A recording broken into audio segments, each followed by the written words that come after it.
Imagine a situation where you wanted to buy a car that was worth, $20,000, but sitting right next to it is the exact same car, exact same year, everything is the exact same, but one is auto and one is manual. The manual one, obviously, at least in North America, is going to be cheaper. So let's say the auto, that's 20,000, the manual is 16,000. So you're probably going to be incentivized to at least try to learn manual so you can get a $6,000 saving, right? Essentially, you're being paid $6,000 to drive manual. So I asked that question, how can we incentivize ourselves to lose weight in the exact same way? How can we incentivize ourselves in a way that's that strong to actually lose weight? So my name is Iman. I help people with mental and physical health reframes in order to improve themselves with whatever they want to do. If they want to lose weight and gain muscle. So incentives are basically things that make people want to do something, right? If they're not motivated to do it, you incentivize them to do that and basically create the motivation from scratch. So think about it this way, right? If you invest in a company, then the CEO, the CTO, CFO, all the C-suite level people and the founder, they're likely trying to make more profit so that the share price goes up, so that your investment goes up as well and you're happy as a shareholder. They're incentivized to make more money, to make you money, right? That's how it goes. But they're also incentivized by money directly, and so are you. Managing people can also be done with incentives, as Serge Atari once said, right? If you want to incentivize your employees to do a better job, then how about you pay them when they do a really good job instead of paying them the same thing for a bad job and a good job. Everything is a choice, so incentives don't really matter in that regard. But if you are choosing the wrong option consistently, then I think it might make sense to either, change the mindset that you have, or to incentivize yourself to make a better choice next time. So make a strategy that will help you structure your life in the way that you want to and to help you achieve your goals. So let's say you struggle with overeating, binge eating, that kind of thing, right? You want to lose weight, but you overeat too much. I kind of fell into that trap recently, but I am getting out of it. So this is how I got out of it, through incentives, right? So what is the incentive to eat? The option of food being on your kitchen counter available to eat is just right out there. If you had like cookies on the counter in a bowl out in the open, you're gonna eat cookies a lot more than you would oranges, which are stashed in the bottom of your fridge or something. But put the cookies in the fridge or something and take those oranges and put them out. Now if you're looking for something to eat, you're gonna see the oranges right there, you're gonna eat that instead. So this is a more lifestyle design thing, but still, anything to incentivize you to make the right decision every single time. That's what we're trying to do. Now, let's say if the goal to losing weight isn't that pertinent to your life, right? Maybe it's not the main goal. Then of course, incentives will help you make that the main goal. Or maybe you want to try to do two things at the same time, and that won't really work that much. Trying to chase like 2 or 3 goals at the same time, it doesn't end up letting you to do either of those goals, at least. You're not really gonna make meaningful progress in both of them. But let's say if you were bedridden because of your obesity, right? Let's say, I don't know, you got hospitalized, you couldn't walk, you're so bad that happened, right? Then obviously now you're gonna be more incentivized to not have anything like that happen again, because obviously you don't want to be bedridden again. So you see how you change the motivation just like that. Now you don't need to do something that extreme purposefully to get some kind of incentivization like that to light that fire under you to create motivation. Obviously, if it's already happened and so a situation like that has already happened, then turn that into something good. It's not always something bad like, oh, I just got bedridden, right? It could be something good, like I got bedridden, now I will never get bedridden again because of this problem. And you have that control to solve that problem, to not overeat, to start working out, to do all that. Now just start with the basics, buy healthier food, take the junk food, make it harder to reach it, make it harder to eat it, right? If the junk food is like, if you have, let's say, a bowl of chips right there, it's gonna be so easy to eat that, right? But if you just take some time, like in the morning when you're just like doing nothing, right? I don't know, put on like a podcast or something, do some like extra dopamine loading or something like that. Just like peel up some oranges, get some oranges ready, apples, banana, grapes, whatever. Put them in a bowl, and then throughout the day, you're gonna see that is right there, right? And fruits taste better than they taste better. They are better. They'll fill you more than a bowl of chips, right? And you can incentivize yourself to eat healthy for the day, all because of that one action, right? So it's like kind of like lifestyle design. You can also remove the triggers that make you want to eat the unhealthy food. You can also take all of that unhealthy food away, buy healthier food, so then eventually, once those junk food, all that junk food is out of your house, either you gift it to someone else, or you end up like having your family eat it or whatever. I don't know, whatever, right? Then eventually you're gonna have only healthy food in your house, and at that point, then you actually can't eat junk food unless you physically go in your car, drive out, or you walk out to the nearest fast food restaurant, right? But let's say you do all of that lifestyle design and you're still not incentivized, right? You still find a way to mess things up. Like you're gonna, you have all the healthy food in your house, you start eating that, and then eventually one day you're just gonna be like, I really want to go eat McDonald's or something like that. And you go in your car, you go to McDonald's, you eat like 2-3 burgers or something like that. That's all already your calorie intake for the day. And then you come home and then eat dinner after that. And then you like double or triple your calorie count for the day, so you mess up bad, right? Now, in my mind, that's kind of not looking into the future enough and not knowing what's going to happen to you if you continue doing that, right? If you look into the future long enough, you'll see, like, if you keep on, slipping up with that, and if you slip up enough times, eventually it'll just break everything, and you'll go back to where you were eventually, right? And then you'll see in, like, over a long enough time horizon, you get fatter and fatter and fatter. You get bedridden or something. By 50, you can't even walk properly. You're walking like this, or like, yeah, it's not worth it. You see, pull out into the long time horizon, you'll see how it's not worth it. You don't want to die at 50, and you also don't want to like live horribly from 38 to 50. Like you can't even walk properly. You're walking like this. You're out of breath from talking to someone. Like you don't want to have that happen, right? You just gotta look at the time horizon, see what's gonna happen in the long run. Another way to incentivize yourself is to get a partner along with you on your journey to share with you all of these, successes, failures, everything. And you want to show that. No, get rid of that. Like if you have to report to your friend every single day, did I go to the gym? Did I eat healthy? Did I hit my calorie goals? Did I hit my protein goals? Keep on doing that kind of stuff. If you have to report that to your friend every single day and they have to report it to you, you don't want to go up to them saying like, okay, I want to go for the next week. Let's see if we can go a full week with eating healthy, going to the gym every single day, right? You don't want to just say that and then come to them by day 4 and say, oh yeah, I never actually went to the gym for the whole, the past week. I didn't even start. You're going to look like an asshole, right? So you don't want to do that. Now you incentivize yourself to actually do the right thing, because now your monkey brain is telling you, I don't want to be kicked out of the tribe, because if you don't do what you're going to say, if you don't do what you say you're going to do, then you're perceived as like sly, a liar, someone who's not trustworthy, and those kinds of people are kicked out of the tribe, monkey tribe, right? So if you're kicked out of the monkey tribe, you can't participate in the feast. If someone hunts or like someone, finds some food, you can't eat that food because you're not in the tribe anymore. And now you gotta fend for yourself. And fending for yourself in like, I don't know, a jungle or a desert is 10 times harder than doing it with a group. So you leverage that part of your psychology to incentivize yourself to make the right decision over time. Another way to incentivize yourself is to change the rewards. So let's say you start the diet and, the exercise today. Maybe you'll see results after like 2 or 3 weeks, right? Maybe you won't even see it in your stomach that much. Maybe you'll see it in your face first. Maybe you'll see it like in your forearms. I don't know where it actually will show up. It's different, right? But you don't want to wait until that happens. It's going to be a long time. It's going to be a long time, especially in today's world where everything is instant, right? Money transfers instant, right?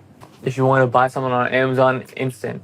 someone off eBay, that's instant. If you want to order food, just instant on your phone, and then take it maybe 30 minutes to an hour, it's already here. But you know what's not instant? Anything that's good, anything that's gonna last. But you still have to find some way to leverage that, right? Because you do want to continue on this journey. So one way you can do that is by taking photos of yourself every single day. As soon as you wake up, take a progress photo, hit a little flex or something like that. I don't know. Go shirtless so you can see how much fat you actually still have, how much fat you have to lose, you know? And eventually you can just be like, I don't feel this, I don't see any progress, I feel like, eating junk food, right? I don't see what's the point in doing this, right? At that point, you go into your phone, you scroll back a couple of days, you see what you look like then versus what you look like now, side by side, and you can see like, okay, before my stomach was bulging here, but now it's a little bit tighter. I can see, I don't know, the bone or something. I can see the muscle. You can see those kind of tiny little things everywhere, right? As soon as you start seeing those things, you'll see, okay, it's been 3 to 4 days. I see that happening after that much time. I should probably continue. And at another point, so let's say if you're the kind of person who wants to reward themselves with like tiny little things, try to gamify it. Games, they give you like XP, like some random, I don't know, trinket while you're playing the game. I don't know, some achievement, something like that, right? And you want to kind of emulate that in your journey because games, you can play them all day, right? But obviously doing the hard thing, that takes a little bit more effort. So if you take some of those elements, put it into real life, you can make real life a little bit more like a game and easier. So now when it comes to rewards, like think about some random person who will fail every single time in the weight loss journey. Think about what they're gonna do, right? What they're gonna do, they're gonna say like, okay, I went through like a full day fast, I'm gonna reward myself with ice cream. Okay, already they probably erased a quarter of their calories just in ice cream. And then on top of that, they're gonna eat dinner. And because they're hungry, they're gonna eat a lot. Already, they're probably double their calories just from that. Right? And they're probably gonna have a snack as well. So they rewarded themselves with something that was detrimental to the goals. And on top of that, that spiraled into basically losing control of the whole day. They did a really good thing, right? They wanted to reward themselves with something that would directly contradict your goals. So obviously you don't want to be as dumb as that. If you want to reward yourself, you're going to reward yourself with something that's going to help you go further. Like if you see in a game, they're not going to reward yourself. Like let's say you beat like a boss or something. They're not going to reward you by, I don't know, giving you negative 10 health based on your current health. They're not going to give you less health for the next boss fight. They're going to give you like double your health or something. They're going to give you double attack or something like that, right? So why would you give yourself a debuff in real life as a reward? As a reward, you should be choosing something that would help you. Let's say you end up, I don't know, liking the gym a lot, but you don't really have too much equipment at home and the gym membership is too much. Then as a reward for like doing like a full day fast or as a reward for a week of consistent eating, then what you end up doing, just go ahead and buy like a home gym, right? That's a good reward. You can buy like a weightlifting belt, you can buy protein, creatine, you can buy like, I don't know, some like a delicacy or something like at the end of the month, something that's a little bit detrimental, but maybe that's like your only meal for the day. You can kind of do like a little bit of here and there with rewards. It could be like, something like ice cream as a reward for the end of the month, but obviously don't do that too much. You should really just be focusing on things that will help you get better and better, because why would you choose anything else? It's like the people who do a 3-day fast, right? And then you see them like on, I don't know, Instagram, and they're posting their 8,000 calorie meal, like feast, right? Like at that point you already overdid 3 days worth of fasting and extra, so your fast was worth nothing. And the last thing is like changing your incentive to fail. There are incentives for you to fail. Ads. You're gonna see on like YouTube, on your TV, there's gonna be food ads, right? You're gonna see food ads, you're gonna be hungry, you're gonna eat. Already incentivized to fail. Have an ad blocker. Boom. That's not in your life anymore. Or don't watch YouTube on the TV, watch it on your laptop so you can have like the ad blocker there. Or buy like an Android phone so you can have an ad blocker, right? Like why, like who cares about like the 10? Who no, it's not even 10 cents. It's probably gonna be like 0.05 cents worth of ad revenue to the creator, right? And in result, you mess up your whole day of goals, right? You mess up your whole day. So it doesn't matter about whatever they're thinking. It doesn't matter if it's like legal, illegal, piracy. Who cares? It doesn't matter. You care about your goals. Your goals come first. So do that first, right? Another way that you're incentivized to fail, obviously, like I think carbs make up 90% or something like that of the groceries in a supermarket. You got the pasta aisle, ice cream aisle, soda aisle, but then you got a tiny section in the back for meat. You've got a tiny section for proteins, like vegetable proteins, like dals. You've got like your lentils, whatever we call it. And then you've got a tiny little like not even a quarter, not even an eighth, maybe like 1/16 of the store for fresh fruits and vegetables. You're incentivized to fail, right? Because I don't think they really want you to fail, but they want to make money. They're incentivized by money. That's the biggest incentive for them. And what makes them the most money is selling you junk food. Because if they would make a lot of money by selling you healthy food, they would have been doing that, right? But that doesn't make them that much money because you can't overeat on healthy food. You can't eat like 4,000 calories of eggs in a day, right? But you can eat 4,000 calories of chips. So, yeah. Let's say you like the creamy taste of like ice cream, right? Then look at Paul Saladino. He has like a healthier alternative like recipe for ice cream, right? If you like pizza, then don't buy like the 900 ingredient pizza that they have. I don't know. Realistically, it's probably like 40 ingredients, but why is it 40? It should be the bread, like pepperoni or something, cheese, tomato sauce. That's like 5-6 ingredients that you probably should be putting. Like there's probably like some oil or something that you need to use as well, right? But 5 to 6 ingredients if you make it at home. If you buy from like pizza or something, it's gonna be like 40 ingredients because like in the bread they probably put like xanthan gum or something like that, some seed oil, and this seed oil, grapeseed oil, some random thing, right? In the pepperoni they probably put like some silicate or not even silicate, sorry. They probably put some like nitrites or something like that to preserve it. More seed oils, like it's just too much, right? If you want pizza, then how about you make it at home? You put like a bunch of meat on top of it, get some protein, right? Try to reduce the amount of the bread and like pizza sauce and whatever. Add some more cheese, there. Now it's a little bit healthier. That's probably still gonna be your only like one meal a day kind of food. You're not really gonna make like a mini pizza and have like that for dinner. That doesn't work out for me, right? It might work out for you, but who knows?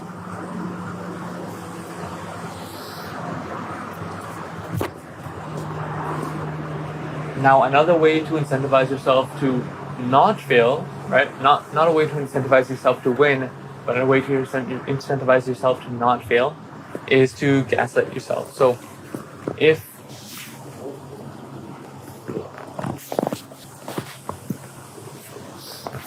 So you can gaslight yourself into thinking that you hate the taste of ice cream. You don't like the texture of it. You don't like how it feels. You don't like how it makes you feel in 10 minutes. Like a lot of Indian foods that, like pakode and stuff like that, it tastes good, right? But I realize that I feel a little bit bad after I eat it. I feel like something is in my throat. It doesn't feel that good, right? I kind of turned that and I turned it into something like I feel like I want to throw up after I eat those kinds of foods, right?